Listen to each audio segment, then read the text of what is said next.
I think trying to make it in racing is completely relatable to trying to start a business.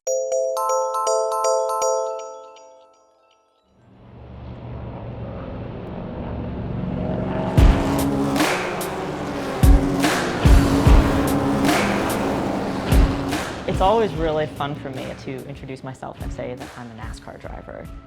People don't look at me and think NASCAR, but it's really cool to kind of see someone's reaction and kind of maybe be a little judgy or trying to figure out where it all comes together, and then to explain racing in terms that other people are familiar with, from the team building, from the overcoming obstacles. It's fun to be unexpected. I'm from New York City and I grew up there, and when I was about 10 years old, my parents were looking for an activity that my siblings and I could do together, and so we found go-karting.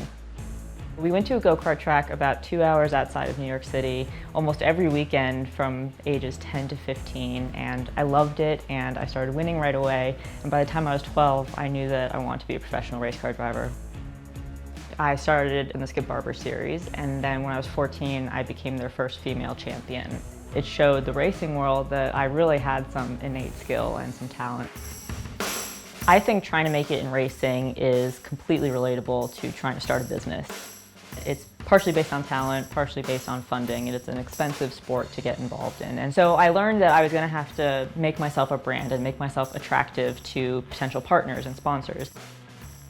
When I was 18, I applied and luckily got into Stanford and really used my time there, partially for my education, but also to learn how to hold myself in a boardroom, how to make a proposal, how to illustrate what my ROI would be to a company. Every racer is a startup, and you have to think about the marketing, the funding, the brand development, the people you have around you. Your team is so important, and so it's really cool to take so much of what I learned at Stanford and to tweak the concepts a little bit to fit my narrative and what I'm doing. You know, I recognized early on that so many people I went to school with and grew up with weren't familiar with NASCAR, and I thought that, okay, well here I can be this race car driver who also has these other interests, who's also doing these other things that can kind of tie the non-racing world and the racing world together. And Stanford allowed me to have the platform of being able to speak at TEDx, and I was really excited because it was the first time where I was able to kind of tell my story with an academic twist to a large audience. And I'm learning now, 3 years later, how incredibly valuable that is. Hi, how's it going? Thanks for taking the time. I know it's been a whirlwind week or two. There's not really a normal day of work for me.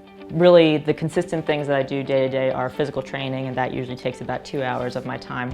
My manager, Gauvain, and I talk very regularly. But a lot of it's spent making proposals to companies, following up on press. Sometimes it's taking interviews. But I also make sure that by the time I get to my evenings, I really try to decompress and just focus on something else, whether that's reading or watching a movie or listening to music. When I do that, I tend to wake up with much better ideas than I would have otherwise. So it's really important for me to have the balance of a productive life and a reflective life.